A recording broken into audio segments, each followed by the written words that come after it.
नागपूर शहरात अवैध गुटखा आणि सुगंधित तंबाखू विक्री विरोधात पोलिसांचा मोठा कारवाईचा धडाका पाहायला मिळाला आहे।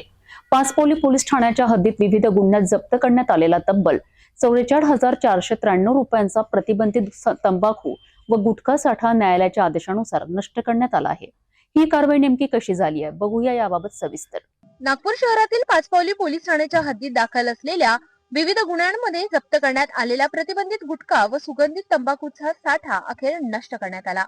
15वे सहदिवाणी न्यायाधीश तथा न्यायदंडाधिकारी प्रथम वर्ग नागपूर यांच्या आदेशानुसार आणि अन्न व औषधी प्रशासनाच्या उपस्थितीत ही नाश कारवाई पार पडली। पाचपावली पोलीस ठाण्यातील दाखल अनेक गुन्ह्यांतर्गत आरोपींकडून जप्त केलेला हा मुद्देमाल होता। या कारवाईसाठी पंच म्हणून रविकुमार ठाकूर आणि राजू नादोरिया उपस्थित होते। तसेच पोलीस उप निरीक्षक बाबूराव राऊत, अन्न सुरक्षा अधिकारी अर्चना खंदारे आणि मुद्देमाल हेड मेहर हर्षलता गजबिये यांची अधिकृत उपस्थिती होती।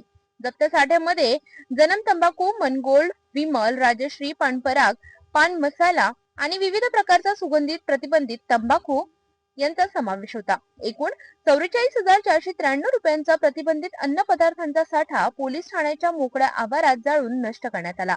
या कारवाईमुळे नागपूर शहरात अवैध गुटखा व तंबाखू विक्री करणाऱ्यांमध्ये मोठी खळबळ उडाली असून त्यांच्यावर प्रतिबंध घालण्यासाठी पोलीस सज्ज असल्याचा एक संदेश देण्यात आला। बरोबर आहे। जे आपण तंबाखू किंवा बंदी असलेले गुटखा जे आपण जप्ती करतो त्याच्या मान्य न्यायालयाचे आदेश घेण्यात आले। न्यायालयाच्या आदेशानुसार जे इथं नष्ट करत असताना पंचनामा करत असताना फूड इन्स्पेक्टर पाहिजे, अन्न व सुरक्षा अधिकारी ते पण हजर होते मॅडम। त्यांच्या समक्ष 2 पंचांसमक्ष 9 गुन्ह्याचा मुद्देमाल जवळपास 44,900 रुपयाचं किमतीचं मुद्देमाल हे पंचांसमक्ष पूर्ण उघडून त्याला जाळून नाश करण्यात आलेले आहे। न्यायालयाच्या आदेशानुसार आणि अन्न सुरक्षा विभागाच्या सहकार्याने पार पडलेल्या या कारवाईमुळे अवैध गुटखा विक्रेत्यांना स्पष्ट इशारा देण्यात आला आहे। अशीच कठोर कारवाई पुढेही सुरू राहणार असल्याचा इशारा प्रशासनाकडून देण्यात आला आहे।